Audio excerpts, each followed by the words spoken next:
সুপ্রিয় শিক্ষার্থী, তোমাদের সবাইকে আজকের অনলাইন ক্লাসে স্বাগত। প্রিয় শিক্ষার্থী, আমি মোহাম্মদ শফিকুল ইসলাম, সহকারী অধ্যাপক, police line school and college, Rangpur.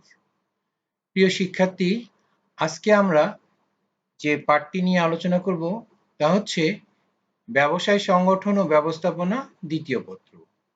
আর ব্যবসায় সংগঠন ও দ্বিতীয় পত্রের যে বিষয়টি নিয়ে আলোচনা হবে তা হচ্ছে অধ্যায় 2, ব্যবস্থাপনার নীতি। প্রথমে আমরা আলোচনা করব ব্যবস্থাপনার নীতিমালাগুলো নিয়ে। তার আগে আমরা একটু আলোচনা করে নিই নীতি কি। নীতি হচ্ছে কোনো কিছু মেনে চলা বা নীতি নৈতিকতা মানা। এটা হচ্ছে একটা সমাজের প্রচলিত শব্দ। নীতি ছাড়া কোনো কাজেই সঠিকভাবে বাস্তবায়ন করা যায় না। বিশেষ করে আমরা যদি প্রতিষ্ঠানের কথা বলি, আমরা যদি পরিবারের কথা বলি, সেখানে যদি সুষ্ঠু নীতিমালা না থাকে, সে প্রতিষ্ঠান কখনোই সফলতা অর্জন করতে পারে না।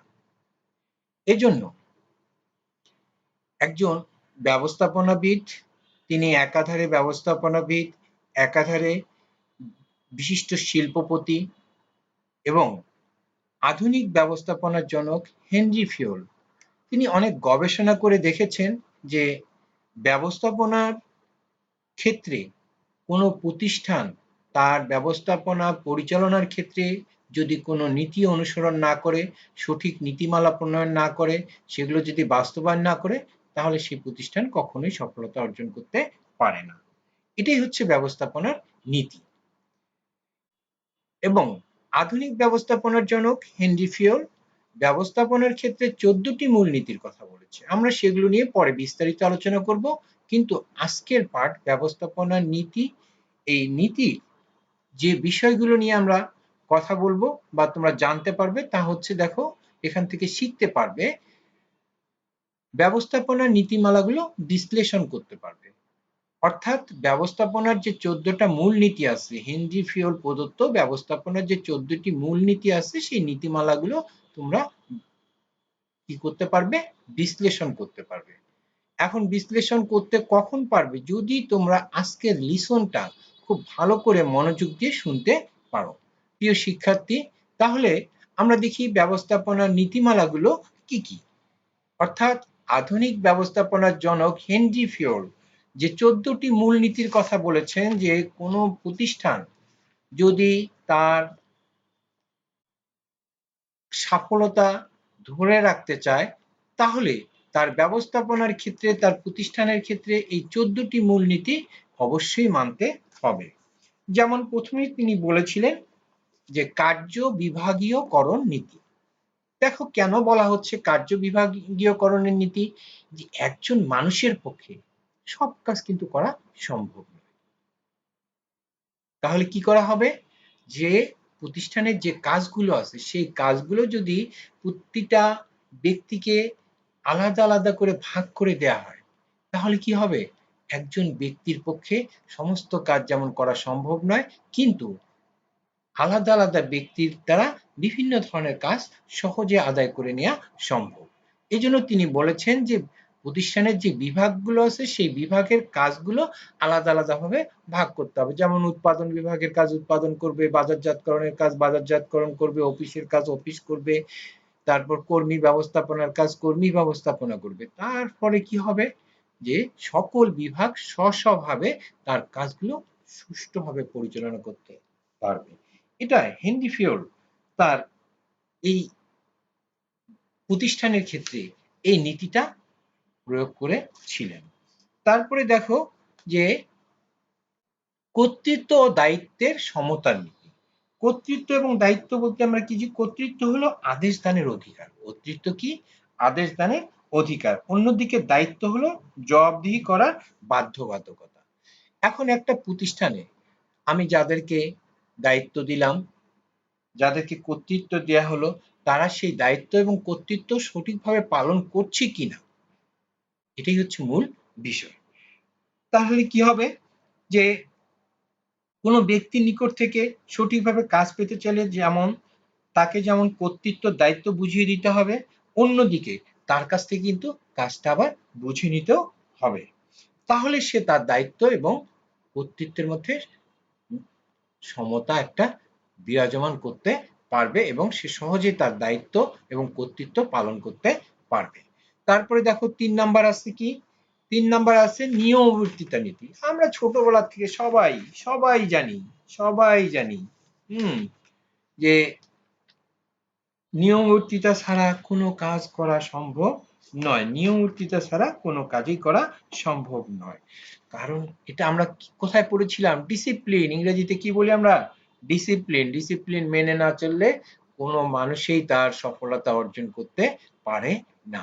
এই জন্য হেনরি ফিওল বলেছে যে কাজের ক্ষেত্রে, প্রতিষ্ঠানের কাজের ক্ষেত্রে, প্রাতিষ্ঠানিক লক্ষ্য অর্জনের ক্ষেত্রে যদি প্রতিটা স্তরের কর্মী তার স্ব নিয়ম, সময় সবকিছু মেনে চলে, তাহলে সে প্রতিষ্ঠান অবশ্যই সফলতা অর্জন করতে পারবে। তুমি তোমার ব্যক্তি জীবনের কথাই চিন্তা করো। তুমি যদি ডিসিপ্লিন ভাবে সব কাজ করো, তাহলে কি হচ্ছে? তোমার কাজের ক্ষেত্রে কিন্তু কোনো সমস্যা বা জটিলতা সৃষ্টি হবে না। এরপরে দেখো আছে আদেশের ঐক্যের নীতি। আদেশের ঐক্যের নীতি বলতে আমরা কি বুঝি? যে একজন কর্মীর আদেশদাতা কয়জন হবে? একজন হবে। যদি একাধিক আদেশদাতা হয়, তাহলে সেই কর্মী কিন্তু কাজ করতে পারবে না। যেমন তুমি তোমার পরিবারের কথা চিন্তা করো। তোমার বাবা বললো, বাবা এই কাজটা করো, মা এই কাজটা করো। আরেকজন বললো, তোমার ভাই বললো যে এই কাজটা করো। তাহলে একসাথে যখন অনেকগুলো ব্যক্তি তোমাকে আদেশ দিবে, তখন তুমি দ্বিধাদ্বন্দ্বে পড়ে যাবে যে তোমাকে কোন কাজটা আগে করতে হবে। সেই জন্যই বলা হয় যে প্রতিষ্ঠানের আদেশ একটা জায়গা থেকে আসবে, পরিবারের আদেশ একটা জায়গা থেকে আসবে। তাহলে যাদেরকে আদেশ দেওয়া হচ্ছে তাদের ক্ষেত্রে কি হবে? আদেশটা সহজেই বাস্তবায়ন করা সম্ভব হবে। প্রিয় শিক্ষার্থী, এটাকে বলা হয় আদেশের ঐক্যের নীতি। আদেশের ঐক্যের নীতি। এখন দেখো যে প্রতিষ্ঠানের ফোরম্যান একটা আদেশ দিল তার অধস্তনকে, আর একজন সুপারভাইজার আরেকটা আদেশ দিল। এখন কর্মী দ্বিধার মধ্যে পড়ে যাবে যে কার আদেশটা আগে আমি পালন করব। সেই জন্য বলা হয় যে আদেশের ঐক্য একটা প্রতিষ্ঠানের জন্য বিরাট সফলতার অংশ হিসাবে কাজ করে। তারপরে দেখো কি আছে? নির্দেশনার ঐক্য। এখন উদ্দেশ্য অর্জনের জন্য কি হচ্ছে? পূর্ব নির্দেশনার সাথে মিল রেখে পরবর্তী নির্দেশনা দিতে হয়। এখন একটা কাজ করার জন্য আগে যে নির্দেশ দেওয়া হয়েছে, পরের নির্দেশটা ওই আগের নির্দেশের সাথে কি থাকতে হবে? সামঞ্জস্যপূর্ণ থাকতে হবে, ঐক্য থাকতে হবে। তা নাহলে আজকে একটা নির্দেশ দিলেন, কালকে একটা নির্দেশ দিলেন, এরকম যদি কোনো প্রতিষ্ঠানের কোনো ব্যবস্থাপক করে, তাহলে কর্মী সেক্ষেত্রে কোনো কাজ করতে পারবে না। সেজন্য বলা হয় নির্দেশনার ক্ষেত্রে কি থাকতে হবে? ধারাবাহিকতা থাকতে হবে। ধারাবাহিকতাকেই বলা হচ্ছে ঐক্য। এটাকে বলা হয় নির্দেশনার ঐক্যের নীতি। নির্দেশনার ঐক্যের নীতি। প্রিয় শিক্ষার্থী, এখন দেখো সাধারণ স্বার্থে ব্যক্তি স্বার্থ ত্যাগের নীতি। আমরা অনেক সময় দেখি যে আমি আমার কাজটা করছি, কিন্তু ব্যবস্থাপনার ক্ষেত্রে কি বলেছিলাম আমরা? ব্যবস্থাপনা হচ্ছে একটা টিম ওয়ার্ক। এখন একজন ব্যক্তি কাজ করছে আর ৪ জন কাজ করছে না, বা ৪ জন কাজ করছে, আমি তাদের উপর কাজটা চাপিয়ে দিলাম, বা ওই কাজটা করতে গিয়ে আমার সমস্যা হতে পারে, আমার পরিবারের সমস্যা হতে পারে, আমার অধিক সময় ব্যয় হতে পারে। সেজন্য বলা হচ্ছে যে ওই যে আমার যে অধিক সময় লাগবে সেটা আমাকে ব্যয় করতে হবে কার স্বার্থে? প্রতিষ্ঠানের স্বার্থে। তাহলে আমার ব্যক্তির স্বার্থটা এখানে কি করতে হবে? ত্যাগ করতে হবে। ব্যক্তির স্বার্থটা আমাকে কি করতে হবে? ত্যাগ করতে হবে। ব্যক্তি স্বার্থের ঊর্ধ্বে প্রাতিষ্ঠানিক এবং সাধারণ স্বার্থকে অগ্রাধিকার প্রদানের নীতিকেই বলা হয় সাধারণ স্বার্থে ব্যক্তি স্বার্থ ত্যাগের নীতি। এখন এতে কি হবে? যে প্রতিষ্ঠান অধিক মুনাফা অর্জন করতে পারবে। আমি যদি একটু বেশি শ্রম দিলাম, এর জন্য যদি প্রতিষ্ঠান লাভবান হয়, তাহলে সমস্যা নেই তো, সেই লাভের ভাগটা তো আমরা সবাই ভোগ করতে পারবো।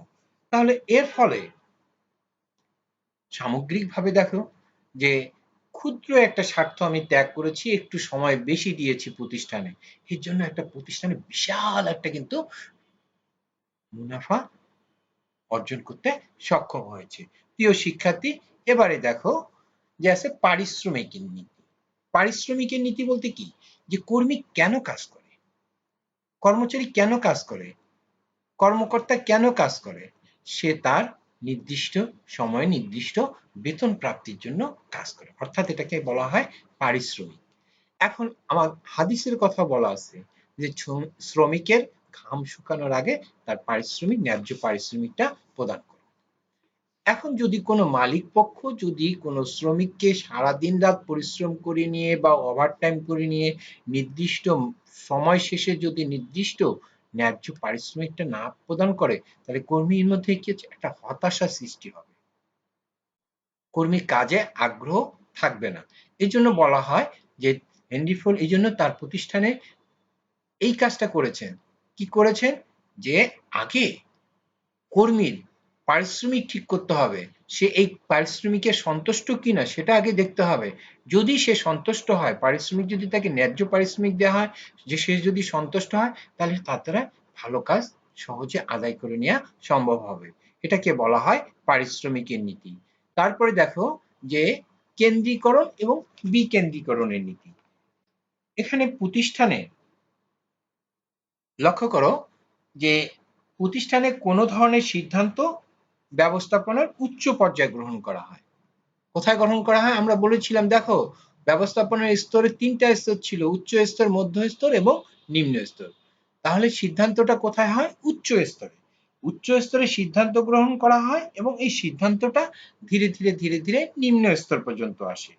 তাহলে সিদ্ধান্ত যে কোনো প্রতিষ্ঠানের কোনো ধরনের সিদ্ধান্ত ব্যবস্থাপনার কোন পর্যায়ে গ্রহণ করা হবে, এই বিষয়ে নীতিকেই কেন্দ্রীয়করণ বলা হয়। অর্থাৎ সিদ্ধান্তটা উচ্চ স্তরে গ্রহণ করা হলে সেটা উচ্চ স্তরের কেন্দ্রীয়করণ, মধ্য স্তর হলে মধ্য স্তর, নিম্ন স্তর হলে নিম্ন স্তর।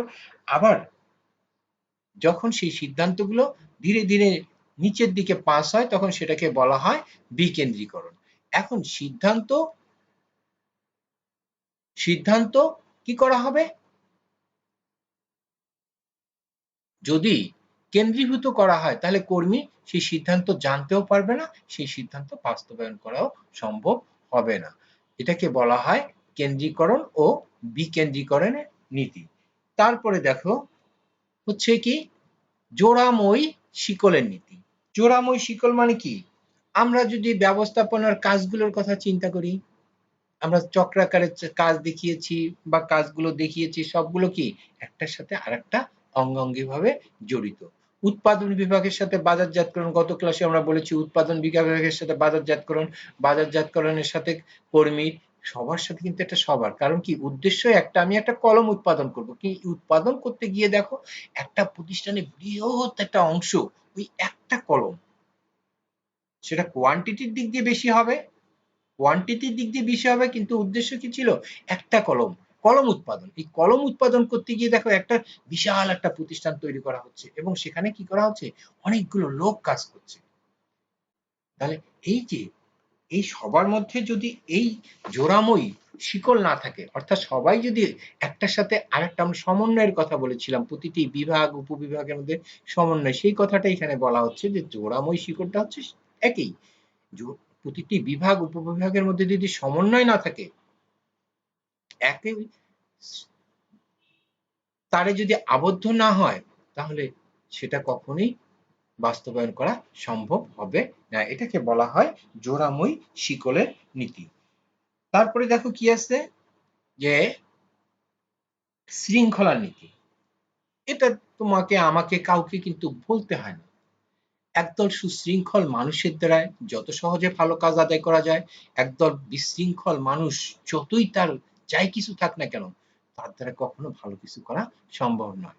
আমরা দেখি আমাদের ব্যক্তি জীবনের কথা চিন্তা করি, আমরা যদি শৃঙ্খলার সাথে চলি, আমরা যদি নিয়মাবর্তিতার সাথে চলি, তাহলে কি আমাদের কোনো কাজ আটকে থাকবে? কোনো কাজ করতে আমার সমস্যা হবে? কখনোই সমস্যা হবে না। এটাকেই বলা হচ্ছে শৃঙ্খলার নীতি। এখন শৃঙ্খলার নীতিতে তোমাকে কি বলছে?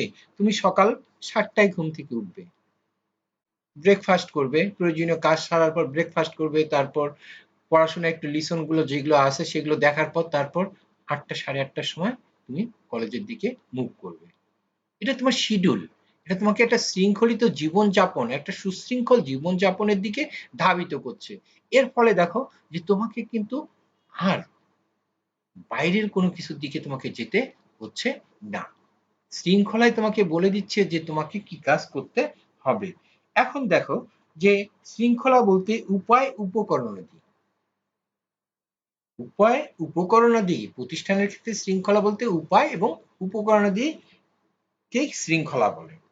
যোগ্য ব্যক্তিকে যোগ্য স্থানে যদি না বসানো যায়, এই যে বললাম যে একদল সুশৃঙ্খল ব্যক্তিকে যদি দায়িত্ব দেওয়া হয় আর একদল বেশৃঙ্খল ব্যক্তিকে যদি দায়িত্ব দেওয়া হয়, কারা দায়িত্ব পালন করতে পারবে? যিনি সুশৃঙ্খল, যারা সুশৃঙ্খল তারাই, অর্থাৎ right man right place, right man right place. ফলে মানবীয় শৃঙ্খলা বলতে যেখানে সেখানে কিছু থাকে না। কোথায় থাকে না? যেখানে একদল বিশৃঙ্খল লোক বসবাস করে। প্রিয় শিক্ষার্থী, এরপরে আমরা দেখি যে সাম্যের নীতি। সাম্য বলতে আমরা কি বুঝি দেখো, সেই কবি নজরুল ইসলামের সেই কবিতাটি দেখো, হয়তোবা অনেকে শুনেছো বা পড়েছো, গাহি সাম্যের গান মানুষের চেয়ে, নাহি কিছু নহে কিছু মহিয়া। তার মানে কি, এই যে একটা কাজ করতে গিয়ে একটা প্রতিষ্ঠানে দেখো বিভিন্ন, আমরা বলছি বিভিন্ন বিভাগ আছে, উপবিভাগ আছে, সেই বিভিন্ন উপবিভাগ বিভাগের বিভিন্ন ধরনের কর্মী আছে। এই কর্মীদেরকে যদি আমরা এক সুতায় বাঁধতে না পারি, জোড়াময় শিকলের নীতি সেখানে করাটার মূল কারণ হচ্ছে কি, যেখানে উদ্দেশ্য আমার একটা, এই একটা উদ্দেশ্য বাস্তবায়ন করার জন্য উচ্চ স্তর থেকে নিম্ন স্তর সবাই কিন্তু একযোগে কাজ করছে। তাহলে সবার মধ্যে যদি ভ্রাতৃত্ববোধ, সাম্য, সম্প্রীতি এগুলো যদি না থাকে, তাহলে কখনোই প্রাতিষ্ঠানিক উদ্দেশ্য অর্জন করা যাবে না। তারপরে দেখো কি আছে, যে চাকরি স্থায়িত্বের নীতি। এটা একটা প্রতিষ্ঠানের জন্য মারাত্মক নীতি। কারণ কর্মীরা কাজ করে কি জন্য? তাদের অভাব মোচন করার জন্য। এখন যে কর্মী কাজ করছে, সেই কর্মীকে যদি তুমি চাকরি নিরাপত্তা দিতে না পারো, নিশ্চয়তা দিতে না পারো, স্থায়িত্ব দিতে না পারো, সে তখন কি করবে? মানসিক একটা দুশ্চিন্তায় সবসময় থাকবে। আমার বোধহয় চাকরি কাল থাকবে না। চাকরি যদি না থাকে, আমার চাকরি তো স্থায়ী নয়। আমার চাকরি যদি না থাকে আমি পরশুদিন কি খাবো? আমার সন্তানরা কিভাবে চলবে? এই যে একটা তার মধ্যে একটা মানসিক দ্বিধাদ্বন্দ্ব সবসময় যখন কাজ করবে, সে কিন্তু আর প্রতিষ্ঠানের যে কাজগুলো সেগুলো সে করতে পারবে না। এর জন্য হেনরি ফিওল মনে করেছেন যে চাকরির ক্ষেত্রে প্রতিষ্ঠানের কর্মচারীদের ক্ষেত্রে তাদেরকে ইনশিওর করতে হবে যে তুমি এখানে যতদিন তোমার জীবন দশা আছে ততদিন তুমি এখানে চাকরি করতে পারবে, তোমার চাকরি এখান থেকে কখনো যাবে না। এই যে এই কথাটার কারণে কর্মী কি হবে, ওই যে তার মধ্যে যে একটা দুশ্চিন্তা ছিল, স্থায়িত্ব না অস্থায়িত্ব, এই দুশ্চিন্তাটা তার মধ্যে থাকবে না। ফলে সে কিন্তু তার উপর যে অর্পিত দায়িত্বটা আছে সে সহজেই পালন করতে পারবে। এটাকে বলা হয় চাকরি স্থায়িত্বের নীতি। তারপরে দেখো আছে উদ্যোগের নীতি। উদ্যোগের নীতি বলতে কি, প্রতিষ্ঠানের সকল পর্যায়ে ব্যবস্থাপকগণ, অর্থাৎ আমরা বলছি যে কোথায় মধ্যস্তরে বিভিন্ন ধরনের ব্যবস্থাপক আছে। এখন এই ব্যবস্থাপক কি চায়? তারা চায় তাদের ক্রিয়েটিভিটি দেখাতে। কারণ কি, প্রতিটা মানুষ চায় তার মধ্যে যে সৃজনশীলতা আছে সেই সৃজনশীলতা তার কাজের মাধ্যমে প্রকাশ করতে। আজকে সে যে কাজটা করছে সে মনে করে তার চাইতে আগামী দিনে আমি এর চাইতে তো বেটার করতে পারি। দেখো বড় বড় শিল্প প্রতিষ্ঠানের কথা চিন্তা করো, বড় বড় উদ্যোক্তাদের কথা চিন্তা করো। আমরা বিল গেটস এর কথা বলি, হ্যাঁ, আমরা অ্যামাজনের কথা বলি, আমরা অ্যাপেলের কথা বলি, আমরা জুমের কথা বলি। এই উদ্যোক্তাগুলো কারা ছিল এবং তাদের কি ছিল? তারা কোনো একটা জায়গায় কাজ করেছে, তারপর সেখান থেকে সে ভালো কিছু করার, অর্থাৎ তার যে মধ্যে সৃজনশীল আছে সেই সৃজনশীল তার বহিঃপ্রকাশ ঘটানোর জন্য সে নতুন নতুন চিন্তা কলা কৌশলের উদ্ভাবন করেছেন এবং সেগুলো তার প্রাতিষ্ঠানিক ক্ষেত্রে প্রয়োগ করেছেন। এটাকে বলা হয় উদ্যোগের নীতি। আমরা আবার যদি দেখি যে আগেকার দিনে কাপড় তৈরি হতো, তাতে হাত দিয়ে পা দিয়ে মানুষ সারাদিন পরিশ্রম করে একটা কাপড়ের অর্ধেকটা তৈরি করতে পারো, একটা কাপড় তৈরি করতে 3 দিন 4 দিন লাগতো। আর এখন তাঁত ঠিক আছে, মেশিনের সাহায্যে সেটা চলছে, মানুষ শুধু নিয়ন্ত্রণ করছে। তাহলে এখানে কি মানুষের যে নতুন নতুন চিন্তা ভাবনার উদ্ভব হয়, সেই উদ্ভবের বহিঃপ্রকাশটাই হচ্ছে উদ্যোগের নীতি। অর্থাৎ মানুষকে কি করতে হবে? নতুন নতুন চিন্তা করতে হবে। তুমি যদি তোমার কাজের ক্ষেত্রে নতুনত্ব সৃষ্টি করতে পারো, তুমি কিন্তু অনেক দূর এগিয়ে যাবে। এটাকে বলা হয় উদ্যোগের নীতি। এরপরে সর্বশেষ যে নীতিটির কথা বলা হয়েছে, সেটা হচ্ছে একতাই বল। তোমরা অনেকেই শুনে থাকতে পারো কি, ওই বৃদ্ধের গল্প, বৃদ্ধের ৭ ছেলে ছিল, সবাইকে আলাদা আলাদা করে লাঠি দিল। সবাই বলল, বৃদ্ধ কি বলেছিল, যে সবাই এখন ভেঙে ফেলো, সবাই মটমট করে লাঠিগুলো, লাঠিগুলো ভেঙে ফেললো। বৃদ্ধ বলল, আবার ৭ জন ৭টা লাঠি নিয়ে এসো এবং সবগুলো লাঠি একসাথে বেঁধে ফেলো এবং এক একজন করে সেই বোঝাটা ভাঙার চেষ্টা করো। কিন্তু কেউ আর একাই সেই বোঝাটা ভাঙতে পারেনি। এটাই হচ্ছে ইউনিটির কথা বলা হচ্ছিল। এখানে কি বলা হচ্ছিল? ইউনিটির কথা বলা হচ্ছিল। কারণ কি, যে মানুষের মধ্যে যদি একতাবদ্ধ থাকে, মানুষের মধ্যে যদি কাজ করার জন্য সবাই যদি একযোগে একই মনোভাব পোষণ করে, সে কাজটা সহজেই বাস্তবায়ন করা সম্ভব। আমরা বলেছি, কি বলেছিলাম দেখো, যে আমরা বলেছিলাম যে আমাদের উদ্দেশ্য একটা। সেই একটা উদ্দেশ্য বাস্তবায়ন করার জন্য একটা প্রতিষ্ঠানের ৫টা ৬টা ৭টা বিভাগ আছে। এই ৫ ৬ ৭টা বিভাগের কি হচ্ছে, কয়েক হাজার কর্মী আছে। সেই কয়েক হাজার কর্মী একযোগে কিন্তু কাজ করে। আমরা বলেছি, আবারও বলেছিলাম, কি বলেছিলাম মনে করো, যে ব্যবস্থাপনা হচ্ছে একটি টিম ওয়ার্ক। টিম ওয়ার্ক তখনই হয় যখন সবাই এক কাতারে শামিল হয়, এক কাতারে শামিল হয়, সবাই যখন একতাবদ্ধ হয়। তাহলে এটাই, যে প্রতিটি বিভাগ এবং উপবিভাগ প্রতিষ্ঠানের মূল লক্ষ্যকে সামনে রেখে যদি প্রত্যেকের কাজকে অন্যের সাথে সমন্বিত করে এক তালে ঐক্যবদ্ধভাবে কর্মকাণ্ড পরিচালনা করে, তবেই প্রতিষ্ঠানের প্রাতিষ্ঠানিক লক্ষ্য অর্জন করা সম্ভব হবে। আর এটাকেই বলা হচ্ছে একতাই বল। কিন্তু যদি পারস্পরিক বিরোধ থাকে, অনৈক্য থাকে, মানুষের মধ্যে যদি অহমিকা থাকে, তারপর অসহযোগিতা থাকে, তাহলে কখনোই প্রাতিষ্ঠানিক লক্ষ্য অর্জন করা সম্ভব নয়। এই জন্যই হেনরি ফিওল মনে করেছেন যে মানুষের মধ্যে বা কোনো প্রতিষ্ঠান যদি সফলতা অর্জন করতে চায়, তাহলে তার মধ্যে সেই প্রতিষ্ঠানের সাথে যারা অঙ্গাঙ্গিভাবে জড়িত, তাদের মধ্যে একতাবদ্ধতা থাকতে হবে। প্রিয় শিক্ষার্থী, এই যে হেনরি ফিওলের যে ১৪টা মূলনীতি, এই ১৪টা মূলনীতি থেকে তোমাদের কিন্তু এমসিকিউ এবং সৃজনশীল কোশ্চেন হয়ে থাকে। এখন তাহলে আমাদের কি করতে হবে? এই যে আমি যেভাবে কথাগুলো বলছি তোমাদেরকে, বললাম প্রতিটা ১৪টা পয়েন্ট যেভাবে বিশ্লেষণ করলাম, এই বিশ্লেষণের মধ্যেই গল্প তৈরি হবে। এই বিশ্লেষণ দিয়েই গল্প তৈরি হবে। তৈরি করার পর বলা হবে এটা কোন ধরনের, কোন নীতি, ব্যবস্থাপনার কোন নীতিটি এখানে লক্ষ্য করা যায়, কোন নীতিটির অনুপস্থিতি ছিল, কোন নীতিটি লঙ্ঘিত হয়েছে। তাহলে আমরা হয়তোবা দেখবো যে এখানে আদেশের ঐক্যের নীতি লঙ্ঘিত হয়েছে যখন একসাথে অনেকগুলো মানুষ আদেশ দিয়েছে। তারপর নির্দেশনার ক্ষেত্রে যদি ধারাবাহিকতা, কোন নীতিটি এই লঙ্ঘিত হয়েছে, নির্দেশনার ঐক্য। তারপর কি হচ্ছে, আমি প্রতিষ্ঠানের স্বার্থ না দেখে আমি নির্দিষ্ট সময়ে আছি, তার আগে অফিস থেকে চলে যাচ্ছি, আমি গিয়ে বাড়ির কাজগুলো করছি। এখানে আমার ব্যক্তি স্বার্থের কথা বলা হচ্ছে, এখানে আমার ব্যক্তি স্বার্থে। তারপর শ্রমিকরা নির্দিষ্ট পরিমাণে নির্দিষ্ট সময় নির্দিষ্ট পরিমাণ কাজ সম্পাদন করছে, কিন্তু মাস শেষে গিয়ে দেখছে সে তার যে পারিশ্রমিক হওয়ার কথা সেই পারিশ্রমিকটা সে পায়নি। এখানে কোন নীতিটি লঙ্ঘিত হয়েছে? পারিশ্রমিক নীতি লঙ্ঘিত হয়েছে। এভাবেই কিন্তু আমাদের গল্প তৈরি হতে পারে। আর এই যে ১৪টা নীতি যদি আমি সুন্দরভাবে যে বোঝালাম, এই বোঝানোর ফলে তোমরা যদি নিজেদের বই থেকে আরো সুন্দর করে পড়ে নিতে পারো, এই চ্যাপ্টার থেকে, এই চ্যাপ্টার থেকে যে কোনো ধরনের কোশ্চেন হোক না কেন, এই নীতির থেকে, ১৪টা নীতি থেকে ইনশাল্লাহ আমরা সেগুলোর অ্যান্সার সহজেই করতে পারবো। প্রিয় শিক্ষার্থী, তাহলে এখন আমরা দেখি যে বাড়ির কাজ। বাড়ির কাজ কি?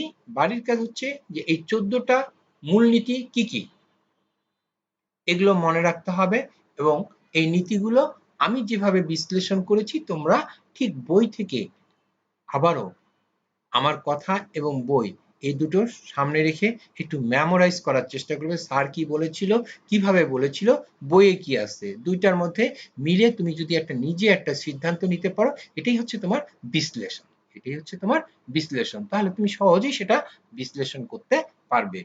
প্রিয় শিক্ষার্থী, তোমাদের সবাইকে আজকের ক্লাসে অংশগ্রহণ করার জন্য অনেক অনেক ধন্যবাদ।